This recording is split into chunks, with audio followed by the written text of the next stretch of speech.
County 911. Ma'am, I killed my boyfriend in self-defense. What did you kill him with? A gun, a loaded gun in the house. I'm standing about 10 feet from his dead body. I mean, I'm not a murderer, ma'am. I just killed him. What's your name? My name is Shayna Hubers.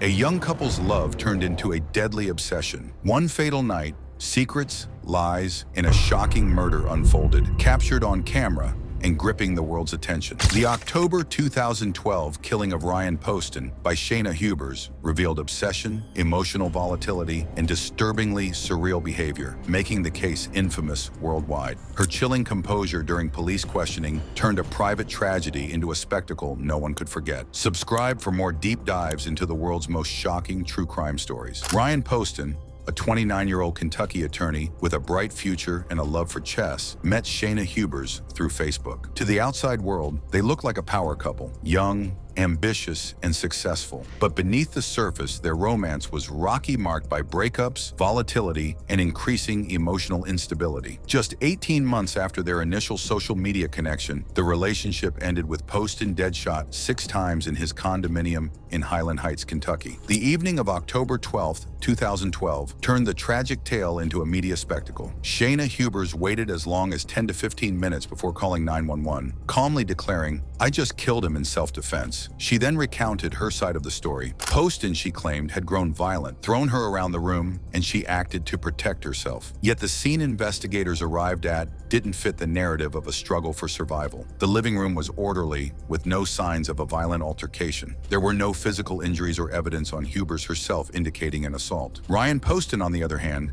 had been shot 6 times in multiple places on his body, including his face, ironically, in the nose. Poston wasn't armed, and the evidence pointed more toward premeditation than self-defense, especially considering the sheer number of shots fired and Hubers' explanations for why she continued shooting. He was twitching. I didn't want to watch him lay there and twitch. Many were immediately struck by Hubers' behavior after the killing. Went like this.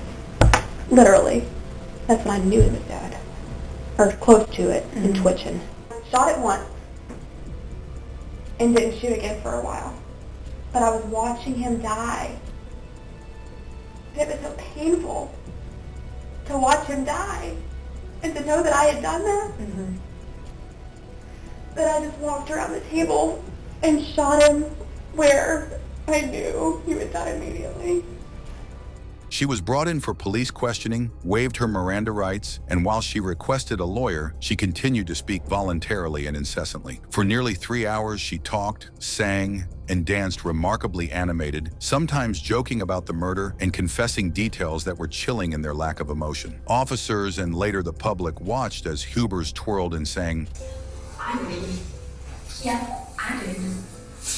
I believe. You said you're just too held away from Kentucky. And I am. Yes, I stepped over when he came home.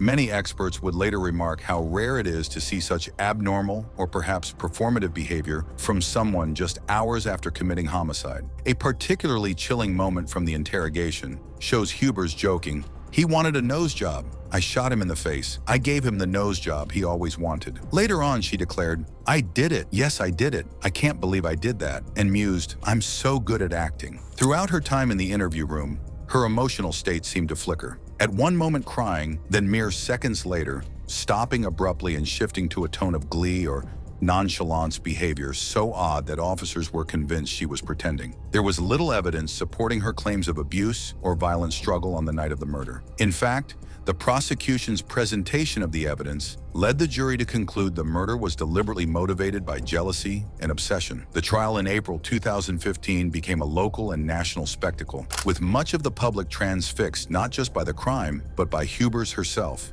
Now infamous for her striking courtroom presence, awkward courtroom moments, and her apparent lack of remorse or conventional grief. The jury needed only 5 hours to reach a verdict, guilty of murder. Judge Fred Stein, at sentencing, described the killing as cold-blooded an act as I've been associated with in the criminal justice system, and handed her a 40-year sentence with no eligibility for parole for 34 years. However, the spectacle was far from over. In an astonishing twist, Hubers was granted a second trial after it emerged knowledge that one of her jurors was a convicted felon, a fact that had slipped past the system due to the juror's own forgetfulness. Kentucky law prohibits felons from serving on juries, and the judge had no choice but to overturn the conviction. The new trial, held in 2018, featured the same swirl of media attention, and again, the jury found Hubers guilty of murder after considering the same tapestry of evidence, bizarre post-murder behavior, and claims of self-defense. Throughout both trials, Hubers' defense shifted between claims of self-defense and assertions that she suffered from psychological disturbance, including emotional instability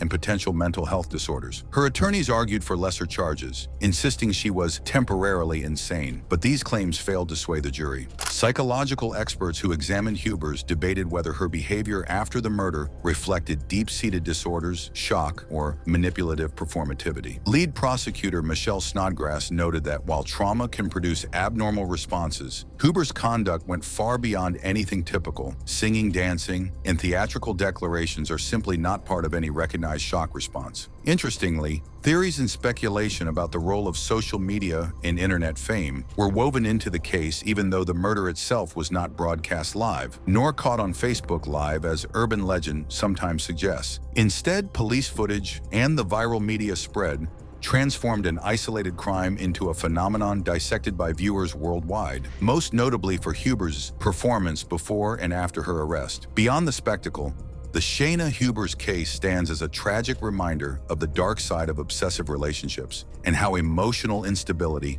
rejection, and obsession can ignite violence. The abundance of real footage, police interviews, interrogation clips, courtroom exchanges shows a woman whose actions and words continue to captivate psychologists, legal experts, and true crime fans alike. The murder of Ryan Poston was the tragic end of a relationship marked by increasingly unstable dynamics, culminating in a killing that reflected an inability to let go rather than self-defense. Even a chance for a new trial triggered by a juror's hidden history did not alter the outcome. Mountains of evidence, police and courtroom footage, and testimony from those close to both Poston and Hubers made it clear that this was deliberate violence, not accidental defense. Her singing, dancing, and joking about murder while cameras rolled transformed a private tragedy into a disturbingly public spectacle, making the case a lasting study of human behavior, obsession, and emotional chaos. The Shayna Hubers case illustrates how obsession, emotional instability, and rejection can escalate into deadly violence. Remembered for Ryan Poston's brutal murder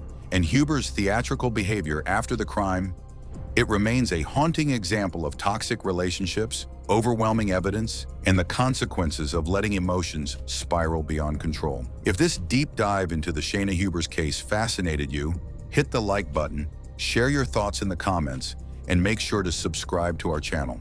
Click the notification bell after subscribing to stay updated on our future true crime stories. Thanks for watching, and get ready for the next shocking case we uncover.